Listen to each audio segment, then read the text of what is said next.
할렐루야, 할렐루야. 나보다 나를 더 잘하시는 주님께서 오늘 이 시간 우리 각자에게 꼭 필요한 말씀으로 찾아와 주실 줄 믿습니다. 여러분, 우리는 종종 우리의 생각과 우리의 기준으로 하나님을 이해하려고 할 때가 참 많습니다. 그럴 때마다 하나님은 우리의 예상을 뛰어넘는 분임을 깨닫게 되죠. 이런 예화가 있습니다. 어느 성도가 하나님께 여쭈었습니다. 하나님께서는 천년이 하루 같고 하루가 천년 같다라고 말씀하셨죠? 라고 물었어요. 하나님께서 미소를 지으면서 대답하셨어요. 그래, 맞단다. 나에게는 시간의 개념은 너희와는 다르지. 성도가 다시 여쭈었습니다. 그러면 세상 사람들이 말하는 1조 원 같은 큰 돈도 하나님께서는 1원처럼 작은 것이겠네요? 하나님께서 말씀하셨어요. 물론이란다 라고 대답하셨어요. 그 말을 들은 성도가 기다렸다는 듯이 막 간절히 말했습니다. 하나님, 그렇다면 제게 그 작은 1원만 주십시오. 그러자 하나님께서 기쁘게 응답하셨어요. 그래, 기꺼이 주마. 단 내가 나의 시간 하루만 기다려라. 무슨 말이죠? 이 예화는 하나님의 시간과 하나님의 계산법이 우리의 생각과 얼마나 다른지를 보여주고 있죠. 오늘 우리가 나눌 말씀의 핵심이 바로 이거입니다. 하나님께서는 사람을 보시는 관점이 또 우리의 기준과는 다르다라는 거예요. 우리는 사람을 볼 때 그 사람의 능력이 뭐냐, 그 사람의 학벌이 뭐냐, 그 사람의 배경이 뭐냐, 그 사람의 장점이 뭐냐, 이걸 중요하게 생각을 합니다. 근데 하나님은 과연 무엇을 보실까요? 예수님께서 이 땅에서 십자가의 사역 외에 가장 중요하게 하신 일이 바로 사람을 세우는 일이었습니다. 여러분, 예수님은 세상을 변화시키기 위해서 군대를 모으고 또 군대를 훈련시키고 이렇게 하시지 않았어요. 막 기적을 베풀고 그러면서 세상을 변화시킨 것이 아니라 사람을 택하셨습니다. 오늘 본문에 보면 예수님께서 부르신 12 제자의 명단이 우리에게 보여주고 있는데, 자, 함께 마태복음 10장 2절에서 4절 말씀까지 우리 같이 한번 읽어보도록 하겠습니다. 같이 읽습니다. 시작. 12 사도의 이름은 이러하니 베드로라 하는 시몬을 비롯하여 그의 형제 안드레와 세베대의 아들 야고보와 그의 형제 요한, 빌립과 바돌로메, 도마와 세리마테, 알페오의 아들 야고보와 다데오, 가나나인 시몬 및 가룟 유다 곧 예수를 판 자라. 예수님께서 왜 하필이면 12명을 세우셨을까요? 성경에 보니까 이 숫자 12라는 숫자가 이스라엘의 12지파처럼 하나님의 구원의 역사를 대표하는 상징적인 숫자이거든요. 예수님께서 세우신 이 12 제자는요, 새롭게 시작되는 하나님 나라의 기초가 되는 대표적인 인물들입니다. 그렇다면 이렇게 대표되는 중요한 인물이라면 당연히 뭔가 특별한 일이, 특별하게 뭔가를 해야 할 줄 아는 그런 능력이 있는 사람들이지 않겠습니까? 대표적인 인물이라면 다른 사람들보다는 더 탁월한 지혜가 있어야 되고 또는 믿음이 있어야 되고 그리고 뛰어난 능력을 지녀야 하지, 그래야지 대표가 되지 않겠습니까? 근데 성경에 보니까 이 제자들은 실제 모습이 그렇지 않았어요.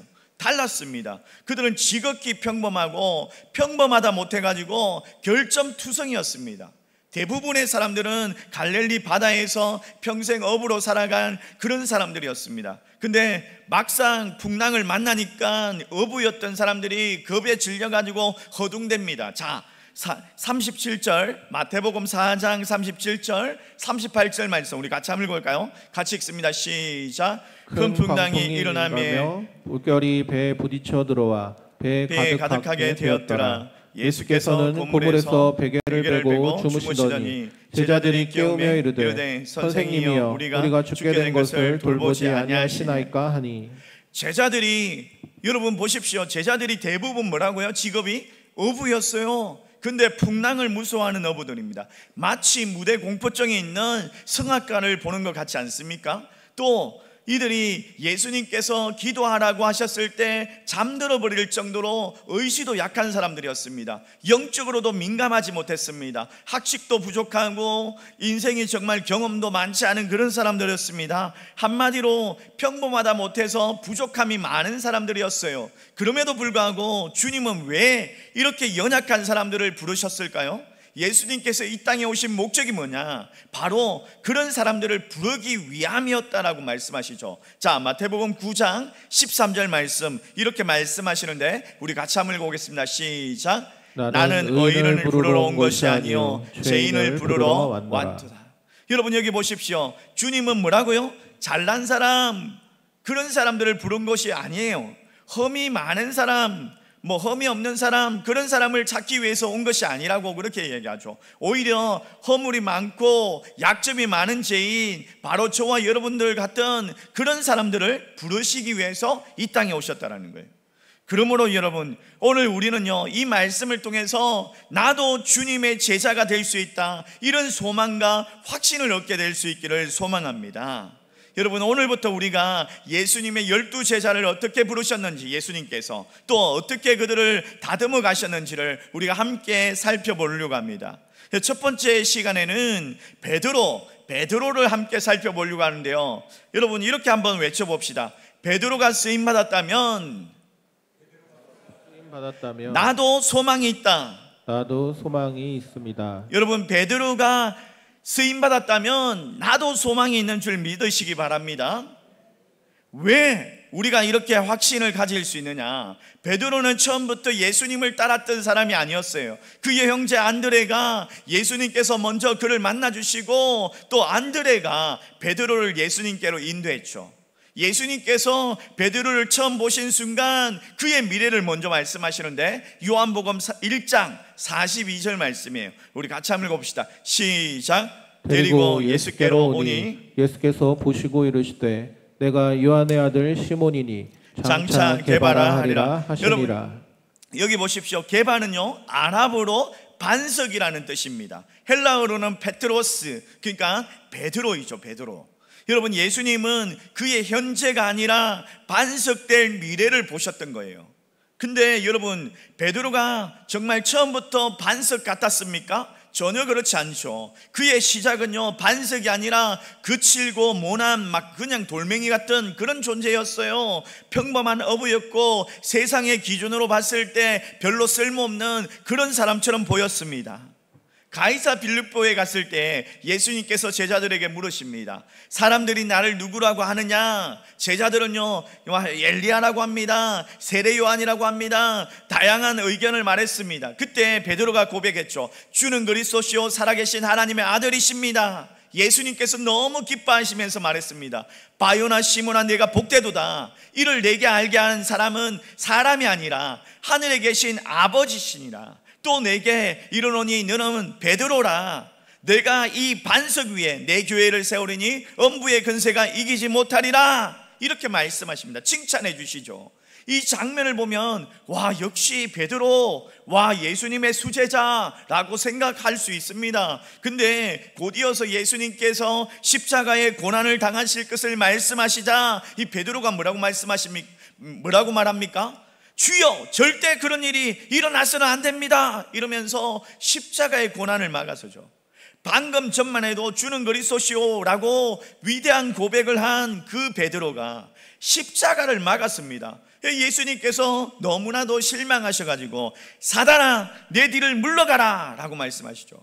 불과 몇 분 전만 해도 칭찬을 받던 베드로가 이제는요, 그냥 책망을 들었어요. 감동을 주던 사람이 금세 실망을 안겨주는 그냥 들쑥날쑥하는 그런 모습이었습니다. 또 이런 일도 있었습니다. 풍랑이 일어나는 밤이었습니다. 예수님께서 물 위를 걸어오시자 베드로가 말합니다. 주님, 저도 걷게 해주세요 라고 말합니다. 처음에는 믿음으로 물 위에 걷기 시작했습니다. 근데 바람을 보고 겁을 먹고 그러면서 물에 빠지기 시작합니다. 그러면서 주여, 저를 구원해 주소서 라고 외치죠. 이쯤 되면요, 이 베드로 반석은 그냥 물에 빠진 그냥 돌멩이 같지 않습니까?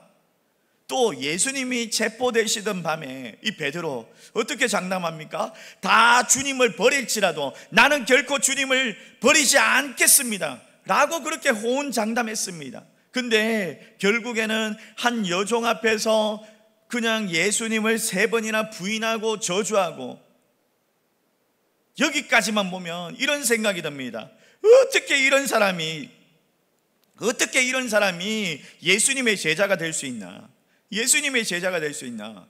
여러분 생각해 보십시오. 베드로 또 나 저울로 한번 올려놓고 비교해 보십시오. 나는 그래도 예수님 저주까지는 안 왔는데 뭐 그런 생각이 들지 않습니까? 근데 놀랍게도요, 예수님께서는 이런 베드로를 포기하지 아니하십니다. 부활하신 주님께서 다시 그 베드로를 찾아가십니다. 그리고 회복시키시고 마침내 교회의 기둥으로 세워주셨죠. 오순절 강림 때에 이 베드로가 담대하게 예수 그리스도를 전합니다. 복음을 전합니다. 그날 3,000명이 회심하는 놀라운 역사가 일어났죠. 또 이 베드로가 베드로전서, 베드로후서 성경의 2권을 직접 기록했습니다. 사도행전 초반에 보면 그의 사역들, 그 베드로의 사역에 대한 이야기들이 가득합니다. 여러분, 이 말씀 앞에서 우리는 확신할 수 있죠. 베드로가 쓰임받았다면 나도 쓰임받을 수 있습니다.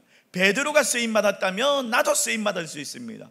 베드로에게도 소망이 있다면 나에게도 소망이 있지 않겠습니까? 그렇게 변덕이 심하고 그렇게 들쑥날쑥하는 사람, 누가 우리에게 감히 너는 끝났어, 너는 쓰임받을 수 없어 이렇게 말할 수 있겠습니까? 예수님 안에 있다면 여러분, 우리에게도 반드시 소망이 있는 줄 믿으시기 바랍니다. 여러분, 그렇다면 돌멩이 같은 이 베드로가 어떻게 반석이 될 수 있었을까요? 그 이유는요, 바로 이것이죠.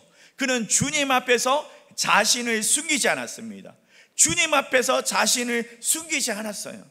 베드로는요, 있는 모습 그대로 가리거나 꾸미지 아니하고 주님 앞으로 나아갔습니다. 어느 날 이 베드로가 갈릴리 바닷가에서 밤새 고기를 잡았지만 한 마리도 잡지 못했어요. 그냥 허탈한 마음으로 그물을 싣고 있는데 예수님께서 다가오셔서 물으십니다. 고기를 좀 잡았느냐?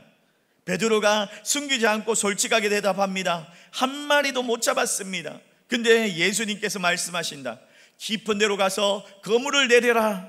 이 말씀 그냥 의부의 상식으로는요, 납득할 수가 없습니다. 밤이 아니라 낮이고 깊은 곳이 아니라 얕은 곳이에요. 근데 고기를 잡아야 하는 이 시간에, 깊은 곳이 아니라 얕은 곳에 가서 고기를 잡아야 하는 이 시간에, 게다가 예수님은 어부가 아니라 목수 출신이에요. 하지만 이 베드로는요, 자신의 경험과 자신의 자존심을 내려놓고 깊은 데로 가서 그물을 던져라, 이 말씀에 순종합니다. 그리고 그물을 깊은 데로 가서 던졌어요. 놀라운 일이 일어났죠. 그물이 막 찢어질 정도로 고기를 막 잡혔습니다. 그래서 동료들을 불러가지고 함께 막 배에다 싣습니다. 이 기적 앞에서 베드로는 깨달았습니다. 이분은 내 마음 깊은 곳까지 아시는 분이시구나. 그 순간 그는요, 더 이상 자기를 숨길 수가 없었습니다. 붙들고 있던 자기의 자존심도 체면도, 남들 앞에서 강한 모습을 하던 이 모든 것들도 다 내려놓고 주님 앞에 엎드려서 고백합니다. 주여, 나는 죄인입니다. 나를 떠나소서. 이 고백이 바로 변화의 시작이었어요. 여러분, 주님이 찾아오시는 사람은요, 완벽한 사람이 아니라 자기의 약함을 알고 숨기지 아니하고 정직하게 주님 앞에 드러내는 사람, 주님 앞에 나아가는 사람이에요. 로마에 가면 산피에트로 인 피콜라라는 성당이 있어요. 그곳에 가면 미켈란젤로의 글작이라고 하는 이 모세의 상이 전시되어 있습니다. 다비드 상과 함께 이 미켈란젤로의 3대 작품에 꼽히는 그런 조각상이에요. 처음부터 아름다운 대리석이 아니었어요. 그렇게 모세의 상이 아니었어요. 어느 날 이 미켈란젤로가 정말 보기에도 모나고 흠이 많은 막 돌덩이를 갖다가 그의 작업실로 들고 들어갑니다. 들고 들어가는데 사람들이 막 비웃었습니다. 야, 저 돌덩이 가지고 뭐 하려고 그럴까? 매끄럽지도 아니하고 그냥 막 흠 많고 그냥 구멍 많은 저런 돌덩이 가지고 뭐 하려고 그럴까? 이러면서 막 비웃었습니다. 근데 이 미켈란젤로가 그 안에 있는 모세의 형상을 보고 있었어요. 그리고 그가 망치와 정을 가지고 막 거친 부분을 깎아내기 시작합니다. 구멍난 곳을 사포로 막 문지르면서 그 돌을 조각하기 시작합니다. 때로는 정밀하게, 때로는 거칠게 작업이 반복됩니다. 돌이 막 깨어지고 조각이 떨어지고, 이 돌의 입장에서는 아프지 않았겠습니까?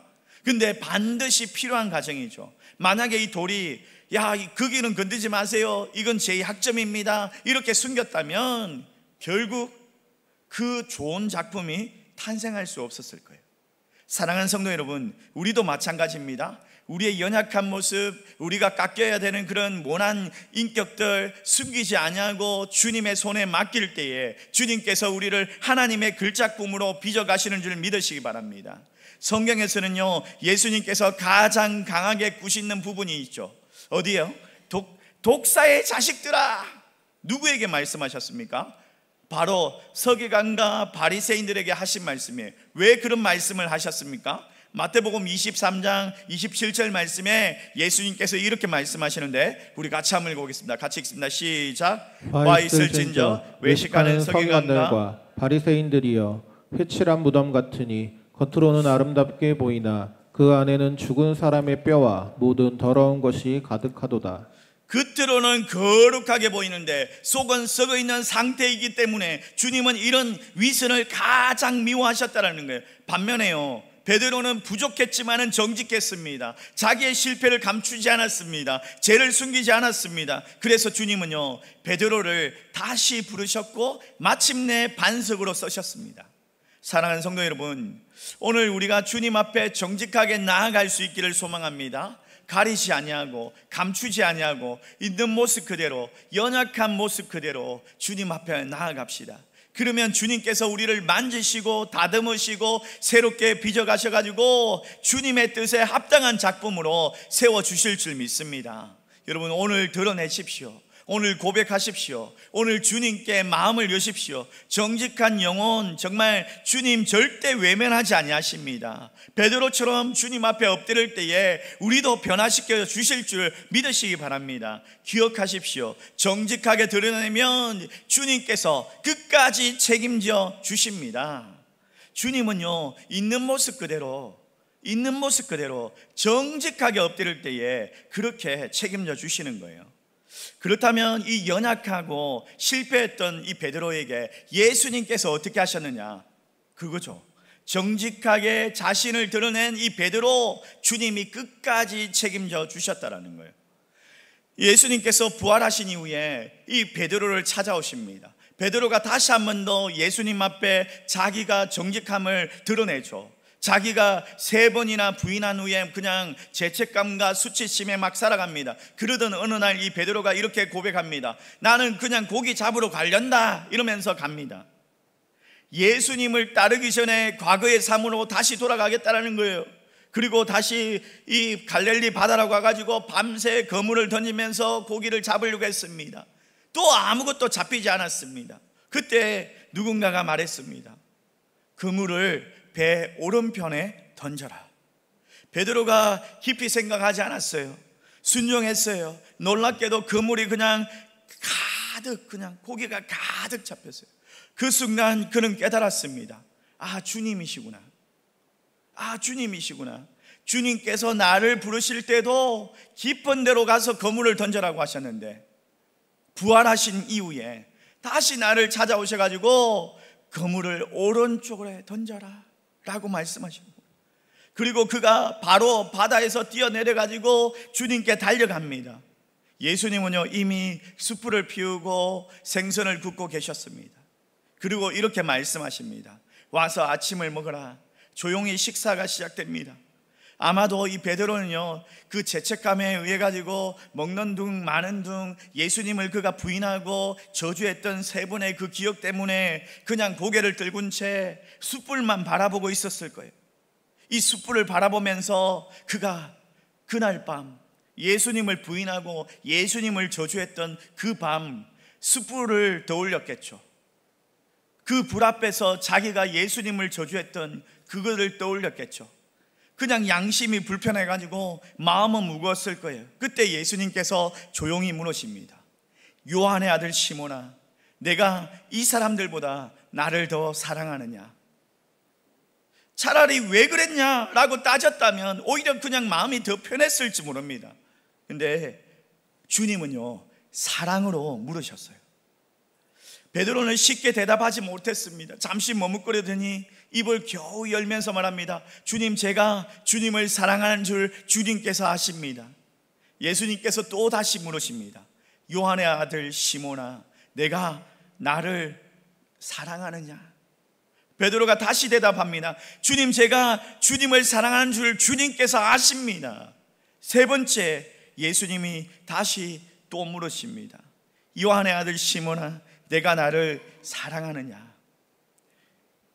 이번에는 베드로가 근심하면서 대답하죠. 주님, 모든 것을 아시오니 내가 주님을 사랑하는 줄 주님께서 아십니다. 사랑하는 성도 여러분, 진짜 정직함이 뭡니까? 그저 그냥 아무렇지 않게 그냥 막 있는 대로 말하는 것, 이거 아니에요. 부끄럽고 두렵고 수치스럽고 감추고 싶지만은 그럼에도 불구하고 있는 모습 그대로 주님 앞에 나아가는 것, 그게 참된 정직이죠. 베드로는요, 자신의 그 실패와 수치, 죄책감 감추지 않았습니다. 주님 앞에 정직하게 나아갔어요. 그랬더니 주님께서 기뻐하시면서 그에게 다시 사명을 맡겨주시죠. 내 어린 양을 먹이라, 내 양을 쳐라, 내 양을 먹이라. 예수님은요, 베드로를 정죄하지 않았습니다. 꾸짖지 않으셨어요. 오히려 그 숯불을 펴놓고 따뜻하게 맞이하시면서 아침 식사를 준비하시면서 배고프지 먹어라, 추우니 불 가까이 오너라 하면서 사랑으로 회복시켜 주셨습니다. 그때 베드로가 믿음도 자신감도 용기도 다 잊은 상태였잖아요. 그가 주님 앞에서 정직하게 나아갔을 때에 주님 내 마음을 알아주시고 또 내가 주님 사랑합니다라고 그렇게 사랑을 3번 고백했을 때에 3번 그가 예수님을 부인하고 저주했던 것들이 씻겨지는, 치유되는 역사가 일어났어요. 3번의 실패를 덮는 3번의 그 은사와 은혜가 임하게 되었어요. 왜 그렇습니까? 사랑을 고백하는 곳에 치유가 있기 때문이죠. 주님을 향한 사랑이 회복될 때 우리의 상처도 회복되기 때문입니다. 혹시 이 자리에 이렇게 생각하시는 분이 있습니까? 나는 너무 많이 실패했는데 이제 쓰임받을 수 없을 것 같아 라고 생각하시는 분이 있습니까? 사랑하는 성도 여러분, 주님 앞에 정직하게 나아가시길 바랍니다. 그리고 주님 사랑합니다라고 고백하십시오. 말이 잘 안 나오십니까? 그냥 마음이 무겁고 부끄럽고 그냥 말문이 막힙니까? 그래도 100번이고 1000번이고 고백하십시오. 주님 사랑합니다. 그러면 다시 주님께서 일으켜 주실 줄 믿습니다. 상한 마음을 만져주실 줄 믿습니다. 그리고 우리의 삶을 다시 사용하여 주실 줄 믿습니다. 주님은요, 정직한 심령을 그냥 기뻐하시면서 끝까지 책임져 주시는 분이에요. 오늘 그 주님 앞에 여러분 전심으로 나아가기를 소망합니다. 사랑하는 성도 여러분, 이 베드로는요, 처음부터 반석은 아니었어요. 그냥 흔들리고 실패하고 넘어지고 그냥 들쑥날쑥하고, 그러나 중요한 것은요, 그가 정말 숨김없이 정직하게 주님 앞에 나아갔어요. 그랬더니 주님께서 그런 거를 끝까지 책임져 주셨어요. 초대교회 전성에 따르면 이 베드로의 그 마지막 이야기를 전해지고 있습니다. AD 61년에 네로의 그 박해로 인해 가지고 베드로가 로마 교회에서 떠납니다. 도망치다시피 하면서 떠납니다. 떠나는 길에 그가 한산 가운데 예수님을 만나죠. 놀랍게도 예수님께서 이 베드로가 떠났던 로마를 향해서 가고 계시는 거예요. 이 베드로가 묻습니다. 주여 어디로 가시나이까? 라틴어로 쿠바디스 도민, 이렇게 대답을 합니다. 예수님께서 나는 다시 십자가를 지기 위해서 로마로 간다. 그 말을 들은 이 베드로가 걸음을 멈춥니다. 그리고 이렇게 고백하죠. 그리 마옵소서, 주님 제가 가겠습니다. 그리고 다시 이 베드로가 로마로, 자기가 떠나왔던 로마로 돌아갑니다. 그리고 로마 교회 성도들을 위로하고 그들과 함께 순교의 길을 걸어가죠. 이 베드로의 부인이 먼저 순교를 당했대요. 베드로의 부인이 먼저 순교를 당할 때 그는 부인을 향해서 마지막에 이렇게 말했습니다. 주님을 기억하십시오. 주님을 기억하십시오. 그리고 자기가 이제 순교를 당하는 이제 순서가 되었습니다. 그를 이제 십자가에 못 박으려고 하는 사람이 나왔어요. 그에게 요청했습니다. 나는 거꾸로 매달리고 싶습니다. 나를 거꾸로 매달아 주세요. 우리 주님이 나를 위해서 바로 십자가에 못 박혔다면 나는 그분과 같은 모습으로 죽을 자격이 없는 사람입니다. 결국에는 이 베드로가 거꾸로 십자가에 못 박혀 순교당했다고 하죠. 그리고 그 순간 주님께서 처음 그를 부르실 때 하셨던 말씀, 너는 베드로다. 내가 반석 위에 내 교회를 세우겠다 라고 하셨던 그 말씀이 성취되었죠. 여러분, 그는 초대 교회의 반석이 되었고 믿음의 주축돌이 되었습니다. 그의 신앙의 모범, 그의 순교의 본을 통하여서 많은 성도들이 그의 믿음의 길을 따라갔죠. 사랑하는 성도 여러분, 주님은요 오늘도 갈릴리 바다에서 그냥 돌멩이 하나 같은 우리를 부르시고 계십니다. 우리도 그냥 반석으로, 하나님의 사람으로, 믿음의 주축들로 빚어가시기를 원하십니다. 그러니 오늘 우리도 주님 앞에 이렇게 기도하시기 바랍니다. 주님, 저도 주님 앞에 주님의 손에 맡겨지기를 원합니다. 저도 주님의 손에 다듬어지기를 원합니다. 저를 주님의 뜻대로 사용하여 주시옵소서. 베드로가 쓰임받았다면 우리도 쓰임받지 못할 이유가 없습니다. 중요한 것은 단 한 가지죠. 가면을 벗어야 합니다. 자존심을 내려놓아야 합니다. 정직하게 주님 앞에 서야 합니다. 그때 주님이 우리의 모든 연약함을 품으시고 끝까지 책임져 주시고 상한 마음을 치유하시고 우리의 삶을 들어서 하나님의 작품으로, 하나님의 사람으로, 하나님의 반석으로 사용하여 주실 것입니다. 오늘 말씀대로 되어지시기를 주의 이름으로 축원합니다.